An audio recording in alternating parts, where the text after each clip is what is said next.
Karthik Deepa serial June 17 இன்றைக்கான எபிசோடுக்கான review தாங்க இந்த வீடியோவில் நம்ம இன்றைக்கி பார்க்க போகிறோம். எபிசோடை ஸ்டார்ட் பண்ணுறதுக்கு முன்னாடி இந்த வீடியோவை மறக்காமல் லைக் பண்ணிக்கோங்க. உங்களுடைய ஒவ்வொரு லைக்ஸும் அடுத்த வீடியோ போடுறதுக்கு எங்களுக்கு கொஞ்சம் என்கரேஜிங்காக இருக்குங்க. எபிசோடில் என்ன நடக்குதுன்னா, ஃபஸ்ட்டு நம்ம கார்த்தியை காமிக்கிறாங்க. கார்த்திக் வந்துட்டு நேராக அந்த ரியா கால் பண்ணி, இங்கே பாரு, நீ வந்துட்டு ஆனந்திக்கிட்ட என்னை பற்றி ப்ரூவ் பண்ண போகிறேன்னு எனக்கு நல்லாவே தெரியும். இன்னும் கொஞ்சம் நேரத்தில் அந்த வீடியோவை என்கிட்ட கொண்டாந்து கொடுத்துரு. அப்படி இல்லைன்னா நான் இந்த மீனாட்சியை தீர்த்து கட்டிடுவேன் அப்படின்னு. இதை கேட்டு நம்ம கார்த்திக்கு ரொம்ப பெரிய அதிர்ச்சி. இவ இப்படிப்பட்ட கேடியாக இருப்பான்னு நான் நினைக்கவே இல்லையே அப்படின்னு கார்த்தி ரொம்ப அதிர்ச்சி ஆகுறாரு. அப்போ நம்ம தீபா வந்துட்டு நேராக கார்த்திக்கிட்ட, கார்த்திக் சார், நானும் ரொம்ப நேரமாக மீனாட்சி அக்காவை தேடுறேன், அவங்கள பார்த்தீங்களா அப்படின்னு. அப்போ கார்த்தி சொல்கிறாரு, தீபா, மீனாட்சியை அந்த ரியா கடத்திட்டாங்க அப்படின்னு. இதை கேட்டு நம்ம தீபாவுக்கு ரொம்ப பெரிய அதிர்ச்சி. என்ன சார் சொல்கிறீங்க, இவ்வளோ நேரம் இங்கே தானே சார் மீனாட்சி அக்கா இருந்தாங்க அப்படின்னு. அப்போ கார்த்தி சொல்கிறாரு, அதான் தீபா, இந்த சின்ன கேப்பில் மீனாட்சியை அந்த ரியா கடத்தி இருக்கா. ஆனால் அவள் எதுக்காக கடத்தினா தெரியுமா? அந்த ரியாவுக்கு எதிராக ஒரு வீடியோவை நான் ரெடி பண்ணிட்டேன், அது என்கிட்ட இருக்குன்னு தெரிஞ்சுதான் அவள் இப்படிப்பட்ட வேலையை பண்ணியிருக்கா அப்படின்னு. இதை கேட்டுட்டு தீபா சொல்கிறாங்க, சார், நம்ம நினச்சதை விட அந்த ரியா சரியான கேடியாக இருப்பா போல சார், சீக்கிரம் போயிட்டு மீனாட்சி அக்காவை காப்பாற்றிட்டு வாங்க அப்படின்னு. இதை கேட்டுட்டு கார்த்தியும் சரி அப்படின்னு சொல்லிட்டு நேராக கிளம்புறாரு. இன்னொரு பக்கம் அந்த ரியா அந்த ரவுடிங்க கிட்ட, இங்கே பாருங்கடா, இன்னும் கொஞ்ச நேரத்தில் அந்த கார்த்தி வருவான், அதுக்குள்ளே இந்த மீனாட்சியை தீர்த்து கட்டிடுங்க அப்படின்னு. இதை கேட்டுட்டு அந்த ரவுடிகளும், சரிங்க மேடம், நாங்கள் பார்த்துக்குறோம், நீங்கள் எதுக்கும் கவலைப்படாமல் நீங்கள் மண்டபத்துக்கு போங்க அப்படின்னு. இதை கேட்டுட்டு ரியாவும் சரி அப்படின்னு சொல்லிட்டு நேராக மண்டபத்துக்கு கிளம்புறாங்க. மண்டபத்துக்கு போயிட்டு செமையாக மேக்கப் பண்ணி ரெடி ஆகுறாங்க. அப்போ ஐஸ்வர்யா வந்து கேட்குறாங்க, என்ன ரியா, செம்ம அழகாக ரெடியாக இருக்கா அப்படின்னு. அப்போ ரியா சொல்கிறாங்க, நான் இந்த வீட்டோட மூத்த மருமக இப்படி தானே கெத்தாக இருக்கணும் அப்படின்னு. அப்போ ஐஸ்வர்யா கேட்குறாங்க, என்ன ரியா, தலகணத்தோடு பேசுகிற மாதிரி இருக்குது அப்படின்னு. அதுக்கு ரியா சொல்கிறாங்க, என்ன தலகணம், நான் இந்த வீட்டோட மூத்த மருமகன்னு உனக்கு தெரியும்ல, அப்போ நான் இந்த வீட்டில் எப்படி கெத்தாக இருக்கணும்னு உனக்கு தெரியும்ல, தெரியாத மாதிரி கேட்குற அப்படின்னு. அப்போ ஐஸ்வர்யாவும் சரி அப்படின்னு சொல்கிறாங்க. அப்போ ஐஸ்வர்யா நினைக்கிறாங்க, அடி பாவி, நம்ம நினச்சதை விட சரியான ஆளாக தான் இருப்ப போல அப்படின்னு. அப்புறமா ரியா வந்துட்டு நேராக போகிறாங்க. இன்னொரு பக்கம் பாட்டி வீட்டுக்கு வந்துடுறாங்க. இன்னொரு பக்கம் நம்ம கார்த்தி வந்துட்டு நேராக மீனாட்சியை காப்பாற்றுறதுக்கு அந்த குடோனுக்கு போகிறாரு. அங்கே போயிட்டு குடோனுக்கு போகிறாரு. அங்கே போயிட்டு கதவு ஊங்கி உதைக்கிறாரு. அப்போ அங்கே உள்ள ரவுடிங்க எல்லாருமே கார்த்தியை பார்க்குறாங்க. அப்போ கார்த்தி அங்கே ரியா இருக்காளா அப்படின்னு பார்க்குறாரு. பார்த்தா அங்கே ரியா இல்லை. அப்போ கார்த்தி சொல்கிறாரு, ஏய், ரியா எங்கடா அப்படின்னு. அப்போ ரவுடி சொல்கிறான், ரியாவா, எந்த ரியாவை பற்றி பேசுகிறீங்க அப்படின்னு. அப்போ கார்த்தி சொல்கிறாரு, இப்போ எனக்கு ரியா கால் பண்ணி மீனாட்சி அண்ணியை கடத்தி வச்சிருக்கிறதா சொன்னாங்களே அப்படின்னு. அப்போ ரவுடி வந்துட்டு டக்குன்னு நகர்ந்து, இந்த மீனாட்சியை தானே நீ கேட்குற, இன்னும் கொஞ்சம் நேரத்தில் இவளை நாங்கள் தீர்த்து கட்ட போகிறோம் அப்படின்னு. இதை கேட்டுட்டு கார்த்தி ரொம்ப அதிர்ச்சி ஆகுறாரு. இங்கே பாருங்கள், மீனாட்சி அக்கா மேலே கை வச்சிங்கன்னா அவ்வளோதாண்டா உங்கள் எல்லாருக்கும் மரியாதை அப்படின்னு. அப்போ அந்த ரவுடி பெரிய கத்தி எடுத்துட்டு மீனாட்சியை குத்த போகிறான். அப்போ நம்ம கார்த்தியை ஓடி போய் தடுக்கிறாரு. இன்னும் நிறைய ரவுடிங்க நம்ம கார்த்தியை பிடிக்கிறாங்க. அப்போ நம்ம கார்த்தி அந்த ரவுடிங்க எல்லாரையுமே அடிச்சு போடுறாங்க. அப்போ மீனாட்சி சொல்கிறாங்க, தம்பி, பார்த்தீங்களா அந்த ரியாவுக்கு எவ்வளோ துமுறு அப்படின்னு, என்னையவே தீர்த்து கட்டுறதுக்கு வந்துட்டா அப்படின்னு. அப்போ கார்த்தி சொல்கிறாரு, அண்ணி, இது எல்லாத்துக்கும் என்ன காரணம் தெரியுமா? உங்களை தீர்த்து கட்டிட்டா அந்த முழு சொத்தையும் அவள் பேருக்கு கொண்டு வரலாம்னு நினச்சிக்கிட்டு இருக்கா. நீங்கள் வந்துட்டு இந்த ரியா என்ன பண்ணாங்களோ எல்லாத்தையுமே நம்ம குடும்பத்துக்கு முன்னாடி சொன்னீங்கன்னா நம்ம பிரச்சனை எல்லாமே சரியாகிரும் அப்படின்னு. இதை கேட்டுட்டு ரியா சொல்கிறாங்க, கண்டிப்பாக தம்பி, எனக்கு மறுபடியும் அந்த ஆனந்து கூட சேரணும் அப்படின்லாம் ஆசை கிடையாது. அந்த ரியா எப்படிப்பட்டவ அப்படின்னு அத்தனை பேருக்கு முன்னாடி நான் சொல்லணும். ஏன்னா என்னையவே அவ கடத்திட்டு வந்திருக்கா, எவ்வளோ தைரியம் இருந்தால் ஏன் மேலே கை வச்சிருப்பா அப்படின்னு மீனாட்சி ரொம்ப டென்ஷன் ஆகுறாங்க. அப்போ கார்த்தி சொல்கிறாரு, சரி வாங்க அண்ணே, வீட்டுக்கு போகலாம் அப்படின்னு சொல்லிட்டு வீட்டுக்கு கிளம்புறாங்க. அதே நேரத்தில் நம்ம கார்த்தி வந்து நேராக சரவணனுக்கு கால் பண்ணுறாங்க. அப்போ சரவணன் கேட்குறாரு, சொல்லு கார்த்தி, என்னாச்சு அப்படின்னு. அப்போ கார்த்தி சொல்கிறாரு, சார், கொஞ்சம் நேரத்துக்கு முன்னாடி மீனாட்சி அண்ணியை அந்த ரியா வந்து கடத்திட்டா, அவள் கொண்டாந்து ஒரு குடோன்லாம் அடைச்சி வச்சுருந்தா, அங்கே நிறைய ரவுடிங்க இருந்தாங்க, நான் காப்பாற்றுறதுக்கு வந்தேன். அப்போ அந்த ரவுடிங்க இனி அடிக்க வந்தானுங்க. அப்போ அந்த ரவுடிகளை எல்லாம் அடித்து கட்டி போட்டுட்டேன், நீங்கள் வந்தீங்கன்னா அந்த ரவுடிங்களை பிடிச்சிட்டு போயிடலாம் அப்படின்னு. இதை கேட்டுட்டு சரவணன் சொல்கிறாரு, இன்னும் 5 நிமிஷத்தில் அங்கே இருப்பேன் கார்த்தி அப்படின்னு சொல்லிட்டு சரவணன் நேராக அந்த இடத்துக்கு வராரு. அப்போ கார்த்தி அந்த ரவுடிகளை காமிச்சு இவனுங்க தான் மீனாட்சி அண்ணியை கடத்தினது, இவனுங்களை தூக்கிட்டு போயிட்டு யார் கடத்த சொன்னானே நீங்கள் விசாரிங்க, ஏன்னா நமக்கு தெரியும் அந்த ரியா தான் கடத்த சொன்னது அப்படின்னு. ஆனால் அந்த ஆனந்துக்கு தெரியாதுல்ல, அதனால் நமக்கு ப்ரூஃப் கண்டிப்பாக வேணும் அப்படின்னு. இது கேட்டுட்டு போலீஸ் சொல்கிறாரு, அவ்வளோதானே கார்த்தி, நான் பார்த்துக்கிறேன், நீ எதுக்கும் கவலைப்படாமல் நீ மீனாட்சி அண்ணியை கூட்டிக்கிட்டு வீட்டுக்கு கிளம்பு அப்படின்னு. இதை கேட்டுட்டு கார்த்தியும் மீனாட்சியை கூட்டிக்கிட்டே நேராக மண்டபத்துக்கு கிளம்புறாங்க. இன்னொரு பக்கம் நம்ம பாட்டி வந்துட்டு நேராக வீட்டுக்குள்ளே வந்து உட்காடுறாங்க. உட்காந்துட்டு நேராக பாட்டி வந்துட்டு அபிராமிகிட்டே கேட்குறாங்க, என்னன்னாச்சியா, நானும் ரொம்ப நேரமாக வெயிட் பண்ணிக்கிட்டு இருக்கேன் இந்த ஃபங்க்ஷனை ஸ்டார்ட் பண்ணலாம் அப்படின்னு. ஆனால் பார்த்தா கார்த்தியையும் காணும் மீனாட்சியையும் காணும், 2 பேரும் எங்கே போனாங்க அப்படின்னு. அப்போ அபிராமி சொல்கிறாங்க, இன்னும் கொஞ்ச நேரத்தில் வந்துடுவாங்க பாட்டி அப்படின்னு. அப்போ வேதவள்ளி சொல்கிறாங்க, இல்லை அபிராமி, எனக்கு தெரியாமல் இங்கே ஏதோ ஒரு பிரச்சனை நடந்துக்கிட்டு இருக்கு. சரி, இந்த நிக்ராலி ஒருத்தி, இவ யார், இதுக்கு முன்னாடி நான் பார்த்ததே இல்லையே அப்படின்னு. அப்போ தீபா சொல்கிறாங்க, பாட்டி அதை நான் சொல்கிறேன் அப்படின்னு. அப்போ ரியா சொல்கிறாங்க, நீ என்ன சொல்கிறது, நானே சொல்லிக்கிறேன் அப்படின்னு. அப்போ அபிராமி சொல்கிறாங்க, ரியா தயவு செஞ்சு வாயை மூடு அப்படின்னு. அதுக்கு ரியா சொல்கிறாங்க, நான் ஏன் வாயை மூடும், இந்த வீட்டோட மூத்த மருமகனா, நான் தான் இந்த வீட்டோட மூத்த மருமகன்னு சொல்ல போகிறேன், இதில் என்ன இருக்குது அப்படின்னு. இதை கேட்டுட்டு பாட்டி சொல்கிறாங்க, என்னடி சொல்கிற, இந்த வீட்டோட மூத்த மருமகளா, எந்த வீட்டோட மூத்த மருமகடி அப்படின்னு. அப்போ ரியா வந்துட்டு நேராக வேதவள்ளி பக்கத்தில் வந்து நின்றுக்கிட்டு, உங்களுக்கு நான் புரிகிற மாதிரியே சொல்கிறேன், அந்த இருக்காரே ஆனந்த், அவரை நான் கல்யாணம் பண்ணியிருக்கேன், அப்போ இந்த வீட்டோட மூத்த மருமகன்னா அது நான் தானே அப்படின்னு. இதை கேட்டுட்டு பாட்டி ரொம்ப அதிர்ச்சி ஆகுறாங்க. அபிராமி, என்ன நடக்குது இங்கே, இவ என்ன சொல்கிறா, கண்டபடி உளறிக்கிட்டு இருக்கா, நீயும் எதுவும் சொல்லாமல் இருக்க, ஆனந்தும் அமைதியாக இருக்கான், என்னடி நடக்குது இங்கே அப்படின்னு. அப்போ அபிராமி சொல்கிறாங்க, அம்மா என்னை மன்னிச்சிருங்க, உங்ககிட்ட நான் இந்த விஷயத்தை முன்னாடியே சொல்லியிருக்கணும், சொல்லாமல் இருந்தது என் தப்பு தான் அப்படின்னு. அப்போ தீபா சொல்கிறாங்க, பாட்டி நீங்கள் வந்துட்டு இந்த பிரச்சனையை தயவு செஞ்சு விட்டுருங்க, நம்ம வீட்டில் போய் பேசலாம் அப்படின்னு. அப்போ வேதவள்ளி சொல்கிறாங்க, என்னடி என் கண்ணு முன்னாடி இவ்வளோ பிரச்சனை இருக்குது, எப்படி அதை கண்டுக்காமல் இருக்க சொல்கிற, எங்கே என்னோட மூத்த பேத்தி மீனாட்சி எங்கே அப்படின்னு. அப்போ அந்த இடத்துக்கு நம்ம மீனாட்சியும் கார்த்தியும் வராங்க. மீனாட்சியை பார்த்த ரியாவுக்கு செம அதிர்ச்சி. அப்போ ரியா நினைக்கிறாங்க, இவளை தீர்த்துக்கட்ட சொல்லி தானே அந்த ரவுடிங்க கிட்ட காசு கொடுத்தேன், என்ன பண்ணானுங்க, இந்த கார்த்தி காப்பாற்றி கூட்டிகிட்டு வந்துட்டானே அப்படின்னு. அப்போ ரியா பக்கத்தில் ஐஸ்வர்யா வந்து நிற்கிறாங்க.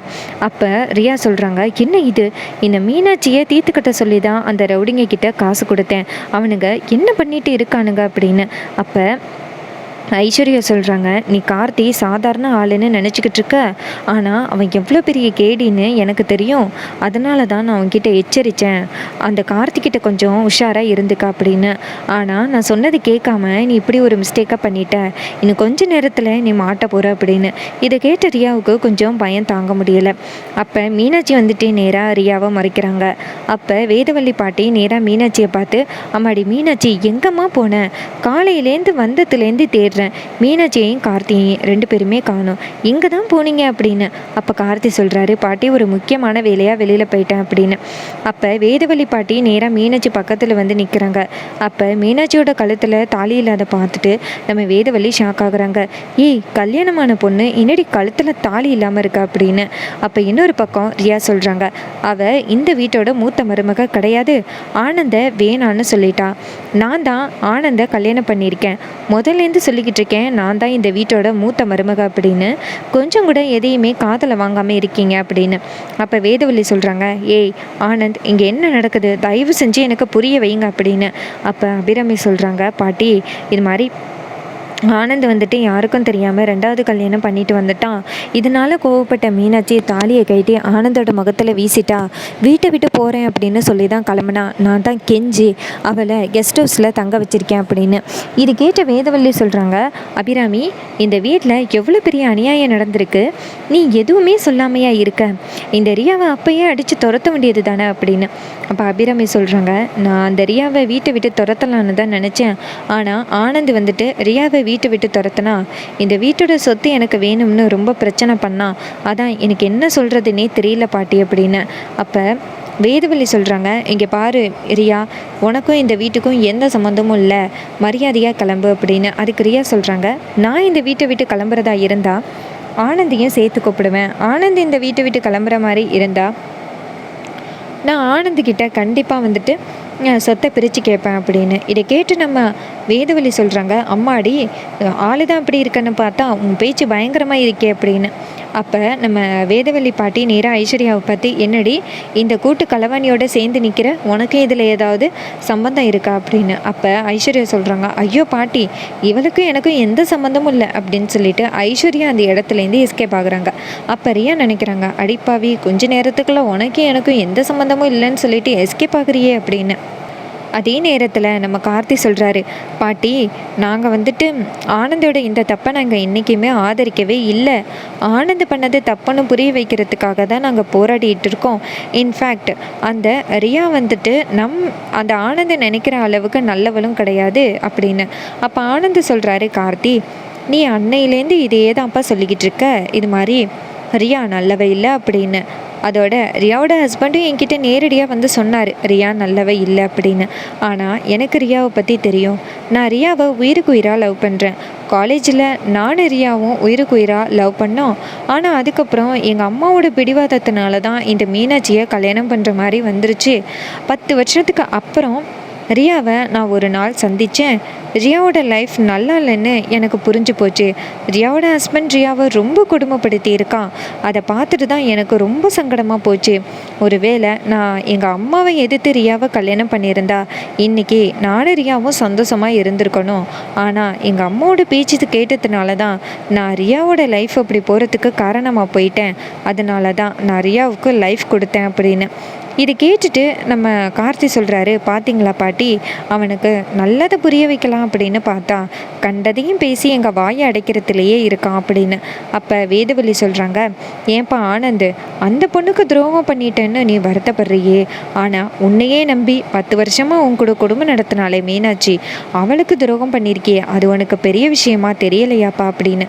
அப்போ ஆனந்த் சொல்கிறாரு, இங்கே பாருங்க பாட்டி, இதில் எனக்கு என்னோட காதல் மட்டும்தான் தெரிஞ்சிச்சு. அதனால தான் என் காதல் மட்டும் முக்கியம் அப்படின்னு நான் ரியாவை கல்யாணம் பண்ணி வீட்டுக்கு கூட்டிகிட்டு வந்தேன். ஒருவேளை மீனாட்சி என்னையோ ரொம்ப உயிருக்கு உயிராக லவ் பண்ணியிருந்தா அவள் என்னுடைய சூழ்நிலையை புரிஞ்சுக்கிட்டு இந்த ரியாவை அவளுடைய தங்கச்சியாக ஏற்றுக்கிட்டானே அப்படின்னு. இதை கேட்ட வேதவல்லிக்கு செம்ம கோவம். வேதவல்லி நேராக அந்த ஆனந்த் பக்கத்தில் போய்ட்டு ஆனந்தை ஓங்கி அறிகிறாங்க. ஆனந்த் கேட்குறாரு, இப்போ எதுக்கு பாட்டி என்னை அடிச்சிங்க, நான் நேர்மையாக தானே பதில் சொன்னேன் அப்படின்னு. அப்போ வேதவல்லி சொல்கிறாங்க, இப்படி தான் வீட்டில் உள்ள எல்லாருக்கிட்டையும் பேசிக்கிட்டு இருக்கியா, இங்கே பாரு அபிராமி, உன் வளர்ப்பு என்ன அபிராமி இவ்வளோ மோசமாக இருக்குது அப்படின்னு. அப்போ அபிராமி சொல்கிறாங்க, அம்மா, நான் எவ்வளவோ ஆனந்துக்கு சொல்லி புரிய வைக்க பார்த்தேன். இந்த ரியாவுக்கும் அந்த ஆனந்துக்கும் கல்யாணம் ஆகிறதுக்கு முன்னாடியே தீபாவும் கார்த்திகையும் எவ்வளவோ ஆனந்துக்கு எடுத்து சொல்லியிருக்காங்க. ஆனால் ஆனந்த் கொஞ்சம் கூட கேட்கவே இல்லை. இந்த ரியாவோட மோகத்திலேயே இருந்து ரியாவை கல்யாணம் பண்ணிட்டான். இந்த விஷயம் மீனாட்சிக்கு தெரிஞ்சு மீனாட்சி ரொம்ப உடஞ்சி போயிட்டான்.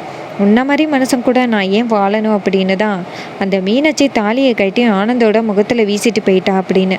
இதை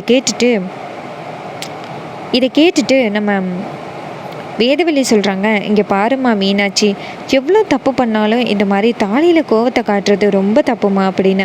அப்போ மீனாட்சி சொல்கிறாங்க, அப்புறம் என்னை என்ன பாட்டி பண்ண சொல்கிறீங்க, 10 வருஷமாக இவங்க கூட குடும்பம் நடத்தியிருக்கேன், 2 குழந்தைக்கு அப்பனும் ஆயிருக்கார் அவர். ஆனால் இப்போ போயிட்டு எனக்கு இந்த வாழ்க்கையில் விருப்பம் இல்லைன்னு சொல்கிறாரு. இதெல்லாம் கொஞ்சம் கூட நியாயமாக பாட்டி, நீங்களே சொல்லுங்க அப்படின்னு. அதுக்கு வேதவல்லி சொல்கிறாங்க, உங்களுடைய பஞ்சாயத்தே பெரும் பஞ்சாயத்தாக இருக்கும் போல். இங்கே பாரு அபிராமி, இப்போதைக்கு இதை பற்றி எதையும் பேச வேணாம். வந்திருக்கிற கெஸ்ட்டுக்கிட்ட நம்ம நல்ல மாதிரியாக சந்தோஷமாக இருக்கிற மாதிரி காமிச்சிக்கிட்டு இதை கேட்க வெட்டி நேராக வீட்டுக்கு கிளம்பிடலாம் அப்படின்னு. இதை கேட்டுட்டு அபிராமியும் சரிம்மா அப்படின்னு சொல்லிட்டு எல்லாரும் போயிட்டு கேட்க வெட்டுறதுக்கு நிற்கிறாங்க. அப்போ அபிராமியும் அருணாச்சலமும் கேட்க வெட்டுறாங்க. கேட்க விட்டுட்டு அவங்க பையங்களான கார்த்திகை, ஆனந்த், அருணுக்கு மட்டும் ஊட்டி விடுறாங்க. அப்போ பாட்டி சொல்கிறாங்க, சரி இந்த வீட்டோட மகன் எல்லாருமே போயிட்டு அபிராமியோட காலில் விழுந்து ஆசீர்வாதம் வாங்குங்க அப்படின்னு. இது கேட்டதோட நம்ம தீபாவுக்கு ரொம்ப பெரிய அதிர்ச்சி. ஆகா, இந்த நேரத்தில் இந்த ரியாவும் ஆனந்தும் காலில் விழுகணும்னு நினைப்பாங்களே, ரியாவும் ஆனந்தும் காலில் விழுந்தா கண்டிப்பாக அத்தை ரொம்ப கோவப்படுவாங்களே அப்படின்னு தீபா நினைக்கிறாங்க. அப்போ வேதவழி சொல்கிறாங்க டக்குன்னு, இங்கே பாருங்கள், இந்த ஆசீர்வாதம் வாங்குறதெல்லாம் வேணாம். இந்த மாதிரி அபிராமிக்கு இந்த ஆசீர்வாதம் பண்ணுறதெல்லாம் அந்தளவுக்கு பிடிக்காதான், யாரும் காலில் விழுந்தால் அவளுக்கு பிடிக்காதான். அதனால் நம்ம வந்துட்டு வீட்டுக்கு கிளம்புவோம் அப்படின்னு சொல்ல வந்திருக்கிற கெஸ்ட்டு எல்லாருக்குமே சாப்பாடு gift எல்லாமே கொடுத்து விட்டுட்டு நம்ம வேதவள்ளி, அபிராமி, அருணாச்சலம் எல்லாருமே வீட்டுக்கு கிளம்புறாங்க. எல்லாருமே நேராக சேர்ந்து வீட்டுக்கு போயிட்டுறாங்க. அப்போ நம்ம வேதவள்ளி சொல்கிறாங்க, அபிராமி இப்போ சொல்லு உன்னுடைய பிரச்சனை என்ன அப்படின்னு. அதுக்கு அபிராமி சொல்கிறாங்க, அம்மா அதான் நம்ம மண்டபத்திலேயே உங்ககிட்ட எல்லா பிரச்சனையும் சொல்லிட்டோமே அப்படின்னு. அப்போ நம்ம வேதவள்ளி சொல்கிறாங்க, சரி எங்கே மீனாட்சி அப்படின்னு. அப்போ மீனாட்சி வந்து வீட்டு வாசல்லையே நிற்கிறாங்க. அப்போ நம்ம அபிராமி சொல்கிறாங்க, மீனாட்சி இந்த வீட்டுக்குள்ளே வர்றது கிடையாது. என்னைக்கு இந்த ரியா இந்த வீட்டை விட்டு போகிறாளோ அன்னைக்கு தான் வீட்டுக்குள்ளே வருவேன்னு மீனாட்சி ஒரு சபதம் போட்டிருக்கா அப்படின்னு. இதை கேட்டுட்டு வேதவள்ளி சொல்கிறாங்க, இப்படி இந்த வீட்டோட மூத்த மருமக வீட்டில் வாசலில் நிற்கிறத பார்த்தா எனக்கு ரொம்பவே சங்கடமாக இருக்குது அப்படின்னு சொல்லிட்டு வேதவள்ளி நேராக வீட்டு வாசலுக்கு போகிறாங்க. அங்கே மீனாட்சி நிற்கிறத பார்த்துட்டு வேதவள்ளிக்கு மனசு ரொம்ப தவிக்குது. அம்மாடி மீனாட்சி, உன் வாழ்க்கை எப்படி இருக்கணும்? இந்த வீட்டோட மூத்த மருமக அபிராமிக்கு நிகரானவ, ஆனால் உன்னை போய் இப்படி வீட்டு வாசலில் நிற்க வச்சுட்டாங்களேம்மா அப்படின்னு. அதுக்கு மீனாட்சி சொல்கிறாங்க, நான் என்ன பாட்டி பண்ணுறது, என்னுடைய விதி என்னை இப்படி நிப்பாட்ட வச்சிருக்கு அப்படின்னு. அப்போ வேதவள்ளி சொல்கிறாங்க, உன்னை இந்த வீட்டுக்குள்ளே மருமகளாக கொண்டுட்டு வந்து அந்த ஆனந்த உன் கழுத்தில் தாலி கட்ட வச்சுட்டு தான் நான் இந்த வீட்டை விட்டு போவேன் அப்படின்னு சொல்கிறாங்க. இதை கேட்டுட்டு மீனாட்சி சொல்கிறாங்க, பாட்டி இதுக்கப்புறமும் என்னால் ஆனந்து கூட வாழ முடியும்னு எப்படி பாட்டி நினைக்கிறீங்க? ஏன்னா ஆனந்து கூட 10 வருஷமாக வாழ்ந்திருக்கேன். அந்த 10 வருஷத்துலேயும் அவர் இந்த மாதிரி பேசினதே கிடையாது. அவருக்காக தான் நான் கோயிலுக்கு போவேன், அவருக்காக தான் வேண்டிப்பேன். இந்த 10 வருஷமும் இந்த குடும்பத்துக்காக தான் நான் அவ்வளோ வந்து பண்ணேன். ஆனால் இவர் என்னுடைய காதலை ஒரு துச்சமாகவே நினைக்கவே இல்லை. போயும் அந்த ரியாவுக்காக இனி ரொம்ப மோசமாக பேசிட்டாரு. அவங்க அம்மாவுக்காக தான் என் கழுத்தில் வேண்டா வெறுப்பாக தாலி கட்டினாராம். அவரை பேசுகிறத பார்த்தா எனக்கு ரொம்ப சங்கடமாக இருந்துச்சு பாட்டி. இதுக்கப்புறமா அந்த மனுஷன் கூட வாழ்ந்து நான் என்ன பண்ண போகிறேன் அப்படின்னு. அதுக்கு பாட்டி சொல்கிறாங்க, இங்கே பாரு மீனாட்சி, இதை நீ சாதாரணமாக நினைக்காத. உன் புருஷனுக்கு கண்டிப்பாக உன் மேலே பாசம் இருக்குது அப்படின்னு. அதுக்கு மீனாட்சி சொல்கிறாங்க, பாட்டி இதுக்கப்புறம் பாசம் இருந்தால் என்ன இல்லாட்டி என்ன, எப்படியும் அவர் எனக்கு துரோகம் பண்ணிட்டாரு. இதுக்கு மேலேயும் என்னால் அவர் கூட வாழ முடியாது பாட்டி அப்படின்னு. அப்போ வேதவள்ளி பாட்டி சொல்கிறாங்க, இங்கே பாரு, இந்த பாட்டிக்காவது நீ கேட்க மாட்டியா? நீ வீட்டுக்குள்ளே வாமா, உனக்கு இந்த மாதிரி ஒரு வாழ்க்கை அமைஞ்சதுக்கு அந்த கடவுள் கண்டிப்பாக பதில் சொல்வார், வாமா அப்படின்னு சொல்லிட்டு வேதவள்ளி பாட்டி நேராக மீனாட்சியை கூட்டிக்கிட்டு வீட்டுக்குள்ளே வராங்க. அப்போ ரியா டக்குன்னு ஒரு நிமிஷம் நில்லுங்க அப்படின்னு சொல்ல அதுக்கு பாட்டி கேட்குறாங்க, என்னடி வேணும் உனக்கு அப்படின்னு. அதுக்கு ரியா சொல்கிறாங்க, இங்கே பாருங்கள், இந்த வீட்டோட மூத்த மருமகன்னா யார்? அது நான் தானே. இப்போ எதுக்கு இவளை வீட்டுக்குள்ளே கூட்டிகிட்டு வரீங்க அப்படின்னு. அதுக்கு வேதவள்ளி சொல்கிறாங்க, இங்கே பாரு, இந்த வீட்டில் குரல் உயர்த்தி பேசுகிறதுக்கு உனக்கு எந்தவித ரைட்ஸும் கிடையாது, மரியாதையாக வாய மூடு அப்படின்னு. அதுக்கு ரியா சொல்கிறாங்க, எனக்கு எந்தவித ரைட்ஸும் கிடையாதா? இங்கே பாருங்கள் தாலி, இது ஆனந்து கட்டின தாலி. அப்போ நான் தானே இந்த வீட்டோட மூத்த மருமக, அப்போ நான் பேசுகிறதுக்கு முழு உரிமை இருக்குது. நீங்கள் என்ன சொன்னீங்க? இது மாதிரி அபிராமிக்கு எந்த அளவுக்கு உரிமை இருக்கோ அதே மாதிரி இந்த வீட்டோட மூத்த மருமகளுக்கும் முழு உரிமை இருக்குன்னு சொன்னீங்கல்ல. அப்போ இந்த வீட்டோட மூத்த மருமகளாக சொல்கிறேன், இந்த மீனாட்சி வீட்டுக்குள்ளே வரக்கூடாது. இந்த வீட்டுக்குள்ளே யார் இருக்கணும் யார் இருக்கக்கூடாதுன்னு முடிவு பண்ண வேண்டியது ஏன் பொறுப்பு தானே அப்படின்னு. இதை கேட்டுட்டு வேதவள்ளிக்கு செம்மையான கோவம். அபிராமி இதுக்கு மேலேயும் இவ ஒரு வார்த்தை பேசினான்னு வச்சுக்கோங்க, கண்டிப்பாக இவளை நான் சும்மா விட மாட்டேன் அப்படின்னு. அப்போ அபிராமி நேராக ரியா கிட்ட, ரியா உன்னுடைய அந்த திமிருத்தனத்தை பாட்டிக்கிட்ட காமிக்காத. ஏன்னா அவங்க எப்படிப்பட்டவங்கன்னு உனக்கு தெரியாது. ஒரு லெஃப்டில் அடித்தாங்கன்னு வச்சுக்கேங்க, நீ அவ்வளோதான் சுருண்டு விழுந்துருவ அப்படின்னு. அதுக்கு ரியா சொல்கிறாங்க, ஆனந்த மீறி ஏன் கழுத்தில் இந்த பாட்டி கிளவி கை வச்சிருமா அப்படின்னு. இதை கேட்டுட்டு ஆனந்த் டக்குன்னு சொல்கிறாரு, இங்கே பாரு ரியா, பாட்டியை பற்றி உனக்கு தெரியாததுனால தான் இப்படி பேசுகிற. தயவு செஞ்சு பாட்டிக்கிட்ட இந்த மாதிரி வேலையெல்லாம் வச்சுக்காத, கொஞ்சம் நகர்ந்து நில்லு அப்படின்னு. இதை கேட்டுட்டு பாட்டியும் ரியா கிட்ட சொல்கிறாங்க, ஆமாம் நான் சாதாரண ஆள் கிடையாது அப்படின்னு. இதை கேட்டுட்டு ரியா ஒதுங்கி நிற்கிறாங்க. அப்போ நம்ம தீபா வந்துட்டு அபிராமி கிட்ட சொல்கிறாங்க, அத்தை வேதவள்ளி பாட்டி என்ன முடிவெடுக்க போகிறாங்க அப்படின்னு. அதுக்கு அபிராமி சொல்கிறாங்க, அதான் தீபா எனக்கும் தெரியல, ஆனால் பாட்டி பஞ்சாயத்தில் எவ்வளவோ பஞ்சாயத்து பண்ணியிருக்காங்க. கண்டிப்பாக வந்துட்டு அவங்க ஒரு நல்ல சொல்யூஷன் நம்ம வீட்டுக்கு கொடுப்பாங்கன்னு நம்பிக்கை இருக்குது அப்படின்னு. இதை கேட்டுட்டு தீபாவும் சரி பாட்டி அப்படின்னு சொல்கிறாங்க. அதுக்கப்புறமா நம்ம தீபா இருக்காங்கல்ல, அபிராமி சொன்னதை கேட்டுட்டு அமைதியாக இருக்காங்க. அப்போ வேதவள்ளி பாட்டி நேராக அவங்க சோஃபாவில் வந்து உட்கார்றாங்க. நான் இருக்காத போது இவ்வளோ பிரச்சனை நடந்திருக்கு. என்கிட்ட ஒரு வார்த்தை சொல்லியிருந்தா நான் இந்த வீட்டுக்கு வந்திருப்பேன். இந்த பிரச்சனையை நான் எப்போவோ சால்வ் பண்ணியிருப்பேன். ஆனால் அபிராமி என்கிட்ட இங்கே நடக்கிற பிரச்சனை எதையுமே சொல்லாமல் இருக்கா அப்படின்னு. அப்போ நம்ம பாட்டி வந்துட்டு நேராக அபிராமியை பார்த்து, இங்கே பாரு, உன் புள்ள இந்த அளவுக்கு முறை தவறி போயிருக்கான் அப்படின்னா கண்டிப்பாக உன்னோட வளர்ப்பு சரியில்லை அப்படின்னு தான் சொல்லணும் அபிராமி அப்படின்னு. இது கேட்ட அபிராமிக்கு மனசு தாங்க முடியலை. அப்போ கார்த்தி சொல்கிறாரு, பாட்டி, அம்மா மேலே எந்த தப்புமே இல்லை. அம்மா வந்து எவ்வளவோ போராடினாங்க. ஆனால் ஆனந்து தான் கொஞ்சம் கூட புரிஞ்சிக்காமல் நடந்துக்கிட்டான் அப்படின்னு. அதுக்கு அபிராமி சொல்கிறாங்க, இருந்தாலும் தான் புள்ள இன்னொருத்திக்கிட்ட பழகிற வரைக்கும் பெத்த தாய் என்ன பண்ணிக்கிட்டு இருந்தா? மீனாட்சி, உனக்கு தெரியாதாடி? உன்கிட்ட நான் எவ்வளவோ சொல்லியிருக்கேன் புருஷனை தன் கைக்குள்ளே வச்சுக்கணும் அப்படின்னு. அது கூடயா உனக்கு தெரியாது அப்படின்னு. அப்போ மீனாட்சி சொல்கிறாங்க, பாட்டி, நான் கோயில் குளம்னு இருந்துட்டேன் பாட்டி. எனக்கு இவர் மேலே முழு நம்பிக்கை இருந்துச்சு. அடிக்கடி பெங்களூரில் வேலைன்னு சொல்லிட்டு போனாரா. நானும் முக்கியமான வேலையாக தான் இருக்குன்னு நினச்சேன்.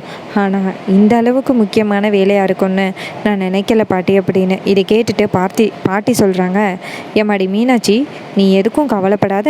நான் இங்கே வந்திருக்கிறேன்னா உன் பிரச்சனையை சால்வ் பண்ணுறதுக்காக தான் வந்திருக்கேன். நீ எதுக்கும் கவலைப்படாதடா அப்படின்னு. இதை கேட்டுட்டு மீனாட்சியும் சரி பாட்டி அப்படின்னு சொல்கிறாங்க. அதுக்கப்புறமா நம்ம கார்த்தி வந்துட்டு பாட்டிக்கிட்ட, பாட்டி, உங்ககிட்ட கொஞ்சம் தனியாக பேசணும் அப்படின்னு. இதை கேட்ட வேதவள்ளி பாட்டியும் சரிப்பா அப்படின்னு சொல்லிட்டு நேராக ரூமுக்கு போகிறாங்க. அப்போ ரியா நேராக ஆனந்திக்கிட்ட, என்ன இது, கார்த்தி ஏதோ பாட்டிக்கிட்ட தனியாக பேசணும்னு சொல்லி கூட்டிகிட்டு போகிறான், என்னவா இருக்கும் அப்படின்னு. அதுக்கு ஆனந்த் சொல்கிறாரு, எனக்கு என்ன தெரியும், அந்த பாட்டிக்கு எப்போ பார்த்தாலுமே கார்த்தி தான் வந்து ரொம்ப முக்கியம். எப்போ பார்த்தாலும் கார்த்தியவே தான் தலையில் தூக்கி வச்சுட்டு கொண்டாடுவாங்க. அதான் இப்போ நடக்குது அப்படின்னு.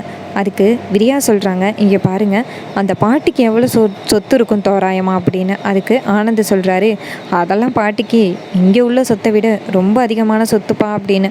இதை கேட்டுட்டு ரியா நினைக்கிறாங்க, என்ன ஆனந்த் சொல்கிறீங்க, உங்கள் பாட்டியும் தாத்தாவும் இறந்து போயிட்டா அவங்க சொத்தெல்லாம் யாருக்கு வரும் அப்படின்னு. அப்போ ஆனந்த் சொல்கிறாரு, அப்படியே நாங்கள் எல்லாருமே 3 பையன்களுக்கு பங்கு போட்டுப்போம் அப்படின்னு. இதை கேட்ட நம்ம ரியாவுக்கு இன்னுமே ஆசை, ஆஹா, இந்த வீட்டில் நமக்கு சொத்துக்கு மேலே சொத்தை கிடைக்கும் போலையே, இன்னுமே நம்ம கரெக்டாக காய் நகர்த்தினோம்னா இந்த கிழவியோட சொத்தும் கூட நமக்கு வந்துருமே அப்படின்ட்டு ரியா ரொம்ப ஆனந்தத்தில் மிதக்கிறாங்க. இன்னொரு பக்கம் நம்ம கார்த்தி வேதவள்ளியை ரூமுக்கு கூட்டிகிட்டு போகிறாரு. அப்போ வேதவள்ளி கேட்குறாங்க, ஏன் பேராண்டி, அத்தனை பேருக்கு முன்னாடி சொல்ல முடியாத விஷயம் உங்ககிட்ட இருக்கா அப்படின்னு. அதுக்கு கார்த்தி சொல்கிறாரு, ஆமாம் பாட்டி, அத்தனை பேருக்கு முன்னாடி சொல்லாத விஷயம் என்கிட்ட ஒன்று இருக்குது அப்படின்னு. அதுக்கு பாட்டி கேட்குறாங்க, என்ன விஷயம் அப்படின்னு. அப்போ கார்த்தி நேராக ஒரு வீடியோவை காமிக்கிறாங்க. அந்த வீடியோவை நம்ம பாட்டி பார்க்குறாங்க. அந்த வீடியோவில் என்ன இருக்குன்னு உங்கள் எல்லாருக்குமே தெரியும். அந்த ரியா எப்படியெல்லாம் பேசுனாங்க, அவங்களுடைய முழு திட்டம் என்ன அப்படிங்கிறது எல்லாமே ரெக்கார்டாக இருக்குது. இதை பார்த்து நம்ம கார்த்திக்கு ரொம்ப பெரிய அதிர்ச்சி, வேதவள்ளிக்கு ரொம்ப பெரிய அதிர்ச்சி. அப்போ வேதவள்ளி சொல்கிறாங்க, இவ நம்ம நினச்சதை விட சரியான கேடியாக இருப்ப போல கார்த்தி அப்படின்னு. அப்போ கார்த்தி சொல்கிறாரு, ஆமாம் பாட்டி, இந்த வீடியோவை காமிக்கிறதுக்காக தான் நான் மண்டபத்துக்கு வந்தேன். மண்டபத்துக்கு வந்துட்டு ஆனந்திக்கிட்ட இந்த வீடியோவை காமிக்க போகிற அந்த நேரத்தில் அந்த ரியா மீனாட்சி அண்ணியை கடத்திட்டா. மீனாட்சி அண்ணியை கடத்தி கொண்டு போய் ஒரு குடோனில் வச்சுருந்தா. நான் ஆனந்திக்கிட்ட அந்த வீடியோவை காமிக்க போகிற அந்த நேரத்தில் ரியா நேராக எனக்கு கால் பண்ணா. நானும் என்னடா இது, இவ எனக்கு கால் பண்ணுறாளே அப்படின்னு அட்டன் பண்ணேன். என்ன சொன்னா தெரியுமா, அந்த வீடியோவை ஆனந்திக்கிட்ட காமிச்சா மீனாட்சி அண்ணியை தீர்த்து கட்டிடுவேன் அப்படின்னு சொன்னா. என்னால் இதுக்கு மேலேயும் ஆனந்திக்கிட்ட வீடியோவை காமிக்க முடியலை. ஆனந்து அண்ணன்கிட்ட ஒன்றும் இல்லை அண்ணன் அப்படின்னு சொல்லிட்டு நான் மீனாட்சி அண்ணியை காப்பாற்றுறதுக்கு நேராக குடோனுக்கு போயிட்டேன். அங்கே போய் பார்த்தா மீனாட்சி அண்ணியை தீர்த்து கட்ட சொல்லி அந்த ரியா சொல்லியிருக்கா. ஏன்னா மீனாட்சி அண்ணி இருக்கிற வரைக்குமே அவள் வாழ்க்கைக்கு ஒரு பிரச்சனை தான். அதனால் மீனாட்சி செத்து போயிட்டா நம்மளுக்கு எந்த பிரச்சனையும் இல்லை அப்படின்றதுனால தான் அந்த ரியா வந்துட்டு மீனாட்சியை தீர்த்து கட்ட சொல்லி அந்த ரவுடிகள் கிட்ட சொல்லிட்டு வந்திருக்கா. எப்படியோ நான் சரியான நேரத்துக்கு போயிட்டு மீனாட்சி அண்ணியை காப்பாற்றிட்டேன் அப்படின்னு. அப்போ நம்ம பாட்டி சொல்கிறாங்க, ஓ, இதனால தான் நீ வந்துட்டு மண்டபத்துக்கு வரத்துக்கு டைம் ஆணுச்சா, மீனாட்சியும் மண்டபத்துக்கு வரத்துக்கு டைம் ஆணுச்சா அப்படின்னு. அப்போ கார்த்தி சொல்கிறாரு, ஆமாம் பாட்டி, இதனால தான் நான் மண்டபத்துக்கு வரத்துக்கு ரொம்ப டைம் ஆகிருச்சு அப்படின்னு. அப்போ பாட்டி சொல்கிறாங்க, அதானே, என் பேராண்டியை பற்றி எனக்கு நல்லாவே தெரியும். என் பேராண்டி ஒரு விஷயத்தில் மிஸ்டேக் பண்ணுறான்னா கண்டிப்பாக அதுக்கு பின்னாடி ஒரு ஸ்ட்ராங்கான காரணம் இருக்குன்னு நினச்சேன். அதே மாதிரி ஒரு அழுத்தமான காரணம் தான் இருக்குது அப்படின்னு.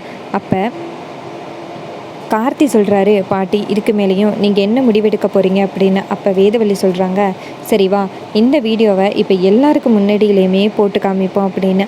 அப்போ கார்த்திகையும் சரி பாட்டி அப்படின்னு சொல்லிட்டு வராங்க. அங்கே வந்ததோட வேதவள்ளி வந்துட்டு நேராக சோஃபாவில் உட்காடுறாங்க. அப்போ ரியா கேட்குறாங்க, பேரனும் பாட்டியும் என்ன போய் பேசிட்டு வந்தீங்க அப்படின்னு. அப்போ வேதவள்ளி சொல்கிறாங்க, உனக்கு ஆப்பு வைக்கிறதுக்காக தாண்டி போய் பேசிட்டு வந்தோம் அப்படின்னு. அதுக்கு ரியா கேட்குறாங்க, என்ன பேசிட்டு வந்தீங்க அப்படின்னு. அதுக்கு வேதவள்ளி பாட்டி சொல்கிறாங்க, இங்கே பாரு, நீ அந்த மதுக்கிட்ட போய் என்னெல்லாம் பேசுனியோ, என்ன திட்டத்தோடு பேசுனியோ, அது எல்லாமே கார்த்திக்கிட்ட ஆதாரமாக இருக்குது. அந்த ஆதாரத்தை தான் நான் பார்த்துட்டு வந்தேன் அப்படின்னு. இதை கேட்ட ரியா ஷாக் ஆகுறாங்க. ரியா நேராக கார்த்தியை முறைக்கிறாங்க. அப்போ கார்த்தி சொல்கிறாரு, என்ன உன்ன மாதிரி முட்டாளாக இருப்பேன்னு நினச்சியா? இந்த வீடியோ எந்த அளவுக்கு எனக்கு முக்கியம்னு தெரியும்.